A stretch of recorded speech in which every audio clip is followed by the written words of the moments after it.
बिस्मिल्लाहिर्रहमानिर्रहीम। मर्दों को जन्नत में हूरें मिलेंगी तो औरतों को जन्नत में क्या मिलेगा?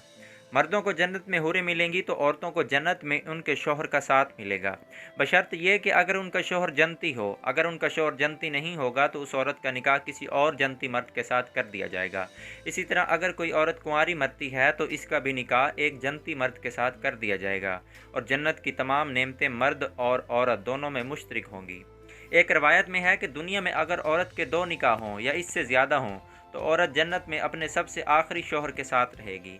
एक और हदीस यह है कि जन्नत में औरत अपने आखिरी शौहर के साथ रहेगी। इसके बाद इसे यह भी इख्तियार दिया जाएगा कि जिस शौहर का इखलाक इसके साथ दुनिया में अच्छा होगा तो वो अल्लाह ताला से कहेगी कि मेरा निकाह इसके साथ कर दो। तो इस बात से ये साबित हुआ कि औरत जन्नत में अपने शौहर के साथ रहेगी जिसकी मोहब्बत इसकी दुनिया में ज़्यादा थी, मतलब वो इसका ज़्यादा ख्याल रखता था।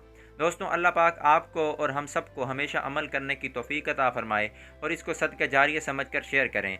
दोस्तों, ये बात ज़हन में रखें कि क़यामत के दिन सबसे पहले जो नामा माल तोला जाएगा उसमें जो अमाल होगा वो मियाँ बीवी का आपस में हुस्न सलूक होगा। तो हमें चाहिए कि मियाँ बीवी को आपस में अच्छा सलूक रखना चाहिए। दोस्तों, इस वीडियो को शेयर करें और मेरे चैनल को लाजमी सब्सक्राइब करें। आपकी सपोर्ट का बेहद शुक्रिया।